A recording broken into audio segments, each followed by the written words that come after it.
معايا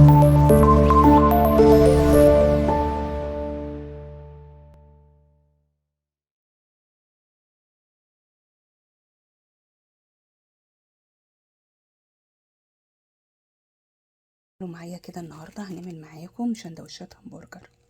يلا بينا نعملها مع بعض بالهمبرجر الموفر اللي معمول بالحمص.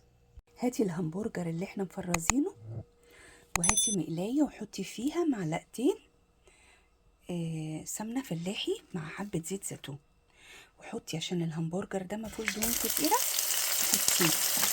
ده برضو الهمبرجر الاقتصادي. ونحطه كده بقى، هنفضل كده نسوي فيه على الجنبين لغايه ما يستوي معانا. وده برضو الهمبرجر الاقتصادي اللي معمول بالوصفه اللحمه الاقتصاديه بالحمص. اجمل حاجه فيه ان هو ما بيكشش كتير، الحمص بيخليه ما بيكشش كتير، والبابريكا بترجع اللحمه بلونها الطبيعي. بصوا ما شاء الله، قلبت واحد، اديني بقلب التاني، قلبته على الناحيه التانيه وبرضه اهو بيستوي.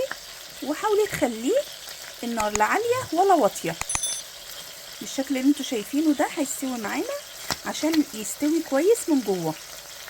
حطيت عندي العيش كده كله وفتحته، حضرت الكاتشب والمايونيز وهجيب الجبنه. تحط العيش كده ياخد كده من ريحه اللحمه.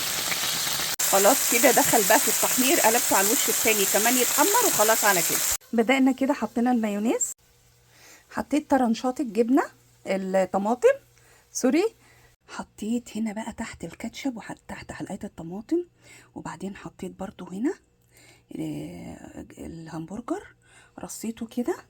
هبدأ بقى احط عليه جبنه. تعالوا بصوا كده بقى، خلصتهم اهو. خلاص كده بالهنا والشفا، جربوه قولوا لي ايه رأيكم.